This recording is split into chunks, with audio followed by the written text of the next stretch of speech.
Well, here we are. It's about 18 degrees out. It was -6 last night.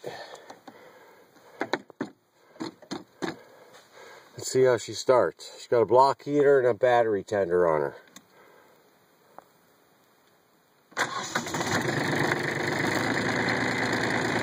Oh, nice.